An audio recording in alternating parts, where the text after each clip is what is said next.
You shall ride eternal, shiny and chrome. Go!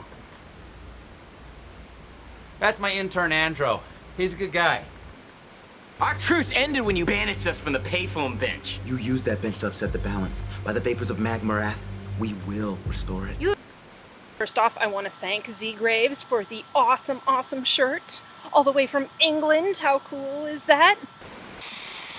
Oh, what a day! Hey, oh, what a lovely, lovely day. Are you sick of hearing that yet? I know the pushback is coming. It always does when something's as acclaimed as this film is, but maybe that's one reason why I want to do this now while everybody is still excited.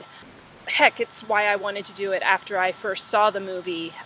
Who knows what its legacy is going to be. When I started writing this, it was still in theaters, and now it's on Blu-ray, so yeah, sorry this took me so long. That's why I won't be including content from the comics or the video game here.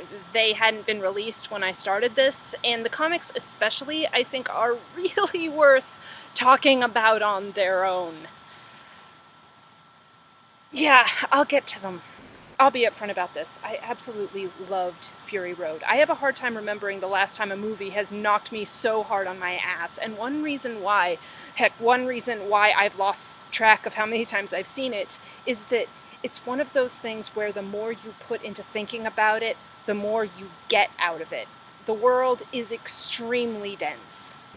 There's no exposition dumps, no banter, no detailed monologues where they lay out a character's whole backstory and philosophy about life. No one kisses a baby or kicks a puppy to tell you if they are the hero or the villain. Instead, we get this for our first shot.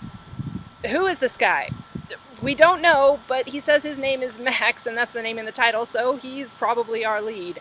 Within 5 minutes, he's captured, gagged, tries to escape, fails, and is put in a cage with a garden fork on his face, unable to say or do anything, while we follow this woman we don't know, helping some other women we haven't seen escape a guy we haven't met.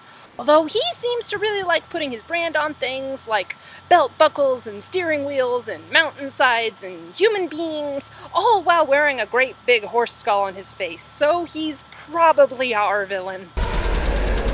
Got all that? Good. Now let's watch things blow up for 20 minutes. Are we having fun yet? Actually, yes I am, but your mileage may vary. And you know what, that's fine. If you're one of those people who wants your movie to charm you and tickle your brain with witty banter, you are kind of really in the wrong place. He's a man of few words. No, you. My point is that it won't be for everyone. 98% on Rotten Tomatoes or no, you have to bring yourself to a film and decide what you get out of it. According to the critics, that technically means it's better than Pulp Fiction, Fargo, Jurassic Park, Exorcist, Die Hard, Hunt for Red October, Terminator 2, and every Indiana Jones movie. Really? Fair warning, in a film where so much information is conveyed non-verbally, of course there's going to be a lot that's open to interpretation. As such, I know my own interpretations are not going to be universal. All I can do is try and explain how I see it as best I can. A lot of what I'm going to be doing is going to be overanalyzing and inferring things from teeny tiny details that in another movie might be so small as to be irrelevant or accidental. The difference is, since not a single one of these characters has a single word to spare for you or for each other, these cues are all you get. Whole character arcs hinge on something like a misplaced veil that gets repurposed as a wrist wrap that tells you why someone has just switched sides. Blink and you'll miss realizing that the character who was most reticent about the journey has just committed murder in the names of seeing it continue. What isn't spoken about is just as important as what is, and sometimes it's what people don't discuss that will tell you what their real priorities are. It's like some bitter old screenwriting professor once said, action is character. Dialogue is just talking. And in the meantime, there is a lot of action going on. It can be hard to notice or care about where a pair of goggles came from in a movie that also has buzzsaw, backhoe, Volkswagens, exploding mini crossbow bolts, ritual suicide with silver mouth sprays, and an extremely awesome double-necked guitar made from a bedpan that is also a flamethrower played by a faceless blind bungee jumper on a truck. You will never beat this metal. None of that really screams subtlety, and that's probably where the perception that this film doesn't have any story comes from. I think people got so hyped up on the adrenaline that they forgot it's just a simple chase movie.